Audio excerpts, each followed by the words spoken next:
La tante Ansokoma. Msera sira. Korbastila. Bashi foti. Tokodman jamdman. Sisoko balakisa. Balakisa bi ibe daraka salona aka senyanga yoro ani ka muso sondo. Ibe se ka mun fo se ka so population bela jele daraka salon ka. Ne ko ne be pe wole muso ni mi labe daraka yoro la. No yini che ta fo.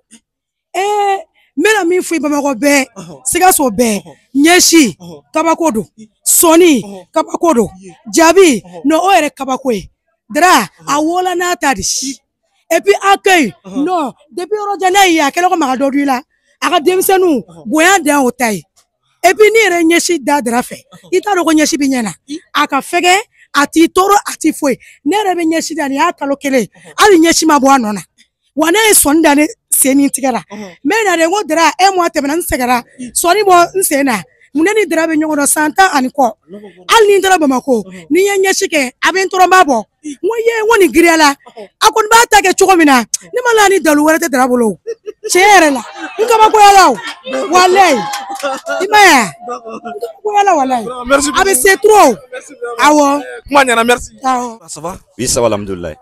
Korbastila. Mais ala tanu. Tokodman jamdman. Jeli Bakoroba Koita. Jeli Bakoroba Koita ni sakin kono 223 Chrono TV ma ka jabarande nyama. Biso ma na ame dra pratique barake yoro la. Vraiment on reste là no anye bi yoro la tuga mina ati temeni kan. Anye wala dra ka bara benendo ka muso senyenge ka sonda muso tuga la e ka muso ka entretien ke. Bi e jeli de. E bi se ka mu fo jiem bela jeli dra pratique ka salon kan. Bon, nyoninga madame mao yere fo aka bara la ka Mali autorité be fo jamani musoma dara ka bara alhamdulillah rabbil alamin bara langolo te mo langolo rebe aye musomanu chamo ta ulu former do rebe ka bara ko yere ka se ka mo glon yere na hakilla o mo sugu uni deme ka kan on fe amalla kadamina fo Congo dara asera ni jamana ni bela jirena aka bara sababula alhamdulillah fenfe na kan soro bara ngonna na ayre doni soro la ma fu ka wala nyuma do la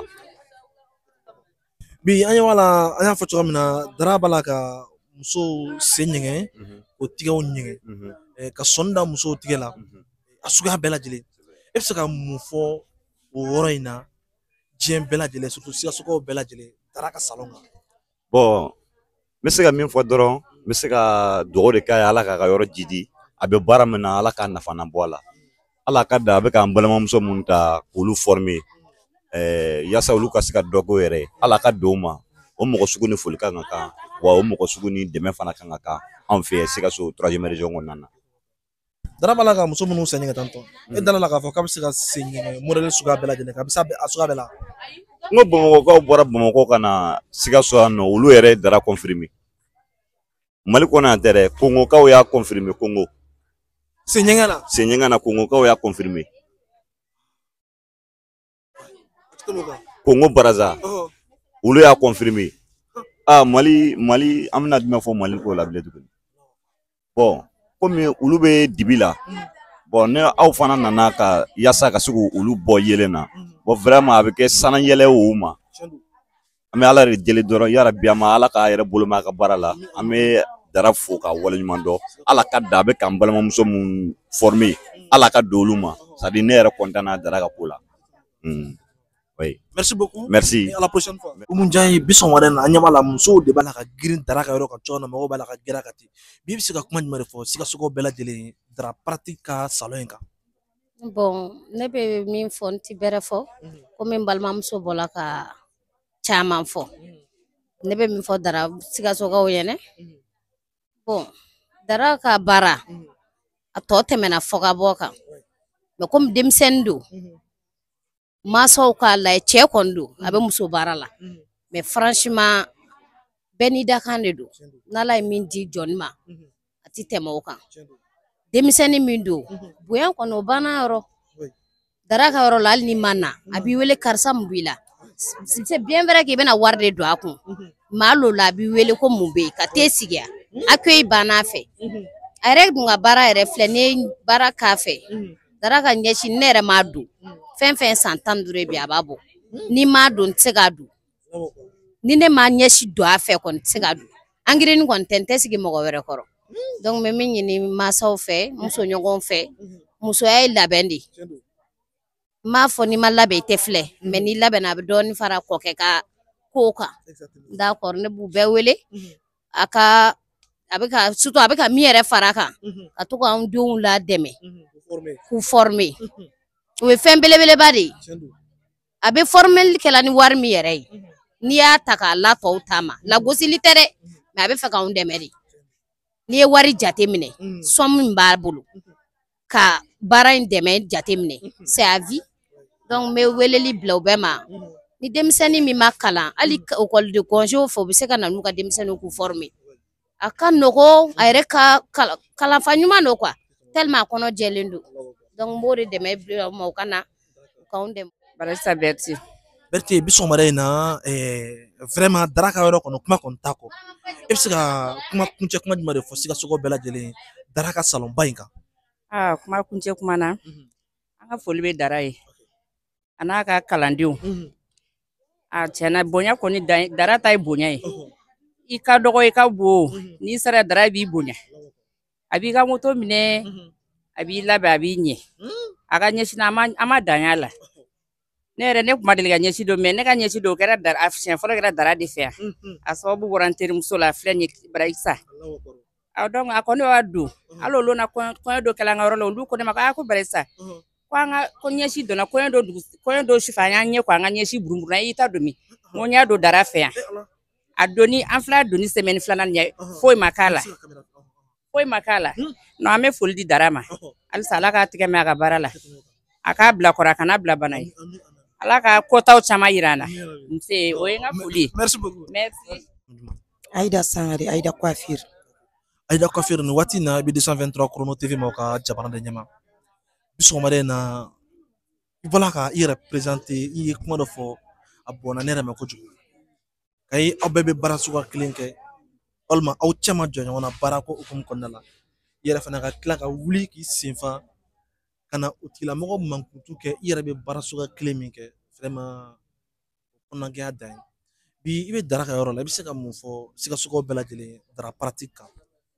Bon yani n ka Sikasokaw fo aw mun y'aw sen déplacer ka na n balimakɛ ni n dɔgɔnin ni n kɔnɔfɔ ɲɔgɔn ka na a nɔfɛ n b'aw fo foli belebeleba y'aw ta ye parce que n'i y'a mɛn Dara bɛ ko dɔn aw de sɔnna ka tagama bon an b'aw fɔlɔ fo aw ni ce aw ni baraji Ala k'aw sara aw ka baara la ma k'aw bolo mɛn a la o duwawu bɛ ne bolo ka d'aw ma ni ne ko n bɛ Dara fo n dɔgɔnin de don kuma tɛ n da Dara bɔra Segu Tunkara Giri don a nana a ye n kanu hali jɛɲɔgɔnya la muso bɛ ɲɔgɔn kanu kalo 3 jɛn bɛ cɛ ni Dara ka jɛn bɛ san 15 bɔ ni n sɔnna min ma a sɔnn'o ma ni n ko n tɛ mun na a b'a fɔ n terimuso n'i ko togo min na a b'a fɔ n ma de n'i ko togo min Dara su bɛ ne ka salon na a tile bɛ a n'a jɛɲɔgɔn ni seli sera Segu ka mana na Dara bɛ taa ne yiro la k'a terimuso balima mana na a bɛ ne yiro la Segu kaw ye ne kɛ Segu ka dɔ ye Dara kama n tɛ se k'a fɔ cɛnin a bɛ min ɲini a yɛrɛ de b'a dɔn Ala k'a d'a ma kɛnɛ ka tan dogodogolen a bɛ min kɔ a ŋaniya la a yɛrɛ de b'a dɔn Ala k'a d'a ma baara ɲɔgɔn jugu tɛ sigi ɲɔgɔn jugu tɛ Dara bɛ kɔɲɔmuso sɔrɔ a bɛ ne wele n terimuso n ye kɔɲɔmuso marché dɔ sɔrɔ u bɛ na n'an bɛ taa ne yɛrɛ bɛ tatouage marché d'a ma n tɛ se k'a fɔ foli foyi tɛ ne bolo ni n ko n bɛ kuma yɛrɛ tɛ n kɔnɔ Dara ko la kuma foyi tɛ ne kɔnɔ Dara ye fɛn min si n'a santa bɛ sɔrɔ mɔgɔ ka ɲi k'a ɲini. Waati in na an bɛna Dara ka parantiw de ɲininka ka baarakɛlaw ɲininka Dara yɛrɛ ka baara kɛta kan ani o yɛrɛ ye fɛn minnu faamuya Dara ka baara kɛtaw la restez connectés et c'est parti. Fati Sangana ne ba ça va comme cogo di? Oui, ça va alhamdulilayi. Kɔrɔ baasi t'i la? Non baasi foyi tɛ n na. E tɔgɔ? Ne tɔgɔ Jaliya Sanogo. Ne bɛ parantiya la Dara pratique fɛ yen nɔ Dara Samake fɛ yen. Donc bi e bɛ se senɲɛ suguya bɛɛ la? Bon alhamdulilayi rabil alamina bi an bɛ yɔrɔ min na ne bɛ se baara kilan bɛɛ la genre se ɲɛgɛn ɲɛsi sɔni ka kun dilan vraiment a ye n dege a bɛɛ la. Vraiment na fixé en tant que lagɛ ne ba essayer an bɛ sɔn ka tɔlɔ min dɔn dɛ. Ah tiens non là c'est bien et du courage hein et bon vent. E bɛ se ka mun fɔ bɛɛ lajɛlen Dara ka salon kan. Alhamdulillah rabil alamina ne bɛ wele kan min bila ne ni n tɔɲɔgɔnw ye vraiment an ka baara kɛ an ka métier kalan sabula métier ɲɔgɔn tɛ yen nɔ nin kɛra sababu ye ne bɛ n ka jeton kilan bɛɛ lajɛlen sɔrɔ wa ne sirilen tɛ mɔgɔ la. Merci merci. An bɛna gɛrɛ maa wɛrɛ la Daraw ka parantiw kɔni bɛ yan nɔ ça va.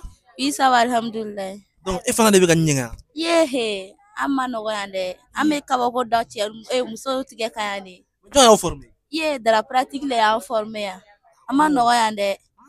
Donc e bɛ se ɲɛgɛli suguya bɛɛ la. A suguya bɛɛ a mana bɔ cogo o cogo ka na an m'a ɲɛgɛ. E b'a gosi. Propre. D'accord. E bɛ se ka mun fɔ Sikasokaw bɛɛ lajɛlen Dara ka salon kan. Ne bɛ min fɔ Sikasokaw bɛɛ lajɛlen mɔgɔ mun bɛ so n'o ti baara dɔn o bɛ se ka na dara pratique b'o degi. Ka baara kɛ a kɛcogo ɲuman na i bɛ se ka to so i bɛ ka baara kɛ i bɛ ka wari sɔrɔ e furu n'o ye furu tɛ ne kɔni sera an kɔni ayi kabako lo. Merci vraiment. Ok. Ça va. Ça va. Kɔrɔ baasi t'i la. Baasi foyi t'a la tan. Jɔn ye e former nin bɛɛ la. Bon Daramani sama yeri kalan nin bɛɛ la. Mais e ni kalan kɛ temps joli kɔnɔna la. Bon ne nana a bɛnna selideni ma. Bon ne nana ani selideni cɛ kɛra tile 22 de wa mais selideni na ne ye baara kɛ.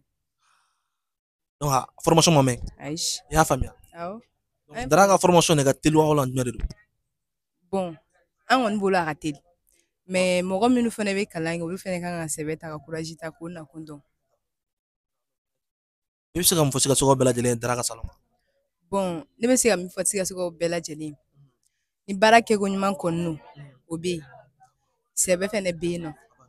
Bon ne yɛrɛ bɛ se ka min fɔ patron kan ale kɔni sababu la an t'a fɔ jogo jugu t'an na tuguni dɛ mais an y'a caman bila. Merci beaucoup et à la prochaine fois. Merci. Ni waati na n'a mago bɛ Dara ka nɛgɛjuru siraw la a bɛ se ka ta an ka. Monsieur Dara ko bɛ cogo di. Ko tɛ cogo la. Kɔri baasi t'i la. Non baasi foyi tɛ n na. Bi sɔgɔmada na nin saga in kɔnɔ bi 223 Chrono TV ma ka jabaranden ɲɛma a ka di anw ye k'i yɛrɛ présenter an ka jabara ɲɛma i tɔgɔ ye jumɛn ye i jamu ye jumɛn i ka baara ye jumɛn.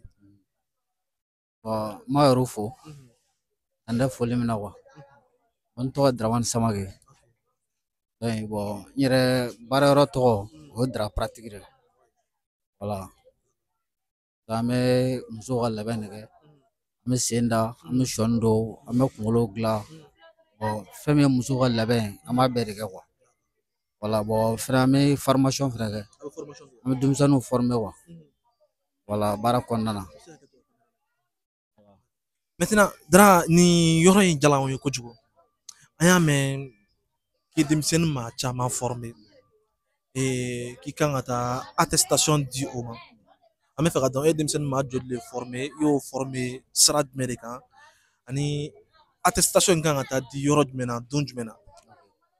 O diyara n ye bon an ye denmisɛnnin minnu former minnu ka attestation kan ka di o mɔgɔ 30 mɔgɔ 30 de ta kan ka di. Denmisɛnnin maa 30. Denmisɛnnin mɔgɔ 30. A bɛɛ ye muso. Bon o yɛrɛ t'a bɛɛ yɛrɛ bon o ye mɔgɔ an bɛna mɔgɔ minnu ta don mɔ fɔlɔ maa 30 an bɛna olu ta di voilà bon olu kɔni bɛɛ fɔra baara la an bɛna u ka attestation d'u ma ka sira d'u ma quoi voilà. Mais olu ka formation kun sinsinna fɛn jumɛn de kan. Bon olu ka formation sinsinra jabida sɔni don ɲɛsini don ani kundilan ninnu olu ka formation sinsinra o de kan voilà. Na formation taara kalo joli ɲɔgɔnna la. Bon formation ye 3 mois de 3 mois voilà. Mais bi o kelen-kelenna bɛɛ bɛ se ka o tɔgɔla salon dayɛlɛ ni o yɛrɛ ya. Bon tɔgɔ o kelen-kelen bɛɛ bɛ se k'o yɔrɔ dayɛlɛ baara dɔnniya min bolo bɛɛ bɛ se k'o yɔrɔ dayɛlɛ ka baara kɛ ka mɔgɔ wɛrɛ former bɛɛ bɛ se k'u ka baara yɔrɔ dayɛlɛ ka mɔgɔ wɛrɛ former quoi voilà. Ma attestation min kan ka di a kan ka di don jumɛn ani a kan ka di Sikaso yɔrɔ jumɛn na. Bon attestation an bɛ fɛ k'a di le 4 janvier 2025 n bɛ fɛ k'a di Sikaso mairie terrain na quoi n bɛ fɛ k'a di yen nɔ quoi. CSCOM kɔfɛ. CSCOM kɔfɛ voilà terrain min bɛ yen nɔ an bɛ fɛ k'a di yen nɔ quoi Voilà. Bi vraiment i kan ka fɔ ka d'a kan e bɛ ka wuli ka jɔ min kɛ bi anw fɛ Sikaso k'an yɛrɛ dɔgɔninw musomaninw k'o former k'o kalan baara la k'o dege baara la walisa u ka dɔ bɔ yala yala la u ka dɔ bɔ yala kuntanw na vraiment i kan ka fo nin na i kan ka waleɲuman dɔn in na bi vraiment an yɛrɛ ɲɛ bɛ yɔrɔ la mɔgɔw ka ca kosɛbɛ an nana sɔrɔ mɔgɔw kun bɛ yan mɔgɔ caman t'a la hali bi mɔgɔw fana bɛ yan gɛlɛya jumɛn bɛ e kan i ka baara kɔnɔna la Bon, gɛlɛya min b'an ka baara la o ye baara kɔni kɔnɔna na a ka d'an ye an ka baara kɛ cogoya min na halisa jama ka na an mago bɛ jama de la jama ka na halisa bon gɛlɛya min b'an ka baara kɔnɔna na o ye n yɛrɛ ka cɛ dɔ sɔrɔ ka fara n yɛrɛ kan an bɛ se ka baara kɛ i y'a faamu nɔ bon o dɔrɔn de gɛlɛya bɛ n kan i y'a faamu n'an yɛrɛ ye cɛ dɔ sɔrɔ min bɛ se ka baara kɛ ɲɔgɔn fɛ o de ka di n ye voilà toujours hali ni muso bɛ baara kɛ il faut que heure dɔ de bɛ yen nɔ u bɛ d'olu ma olu bɛ taa so ni yɛrɛ ye cɛ dɔ sɔrɔ ni min bɛ se ka baara kɛ ɲɔgɔn fɛ o ka di n ye voilà bon n bɛ k'o ɲini bon n'a y'a tigi sɔrɔ n b'a tigi former an bɛ baara kɛ ɲɔgɔn ye voilà. I ka salon bɛ Sikaso fan jumɛn de la bon ne ka salon bɛ Sikaso Medini sugu la Sugunikura voilà n'i sera hôtel Sojata yɔrɔ la n'i ko Dra pratique mɔgɔ la bɛɛ b'a yɔrɔ dɔn n'i sera Medini yɛrɛ n'i ko Dra pratique ka yɔrɔ bɛɛ b'a yɔrɔ dɔn n bɛ sen da n bɛ jabi da n bɛ formation kɛ n b'a bɛɛ kɛ i maa minnu mago bɛ ka nɛgɛjuru sira la formation ko hukumu kɔnɔna la walima k'i déplacer ka taa o sen da yɔrɔ wɛrɛ la o bɛ sɔrɔ numéro jumɛn na bon na mɔgɔ mago bɛ na ka n déplacer n bɛ sɔrɔ n yɛrɛ ka numéro 76 35 04 80 voilà bon ni mago bɛ na yɔrɔ o yɔrɔ i k'a fɔ dɔrɔn an b'i sɔrɔ yen voilà. merci beaucoup Dra ala ka le 4 jira an na an yɛrɛ bɛ kɛ kɛnɛ kan a ko kan ka tɛmɛ cogoya minnu na a bɛɛ bɛ taa kɛ anw yɛrɛ ɲɛna inshallah le 4 i y'a fɔ cogoya min na Medini terrain na CSCOM kɔfɛ a bɛ daminɛ heure jumɛn a bɛ daminɛ 15 heures ka kuncɛ 18 heures. Merci beaucoup. Okay. Je pense que kɛnɛ in kan Kulobalakaw invité len tɛ ayi an ma Kulobalakaw invité an k'olu se wa merci beaucoup. Okay.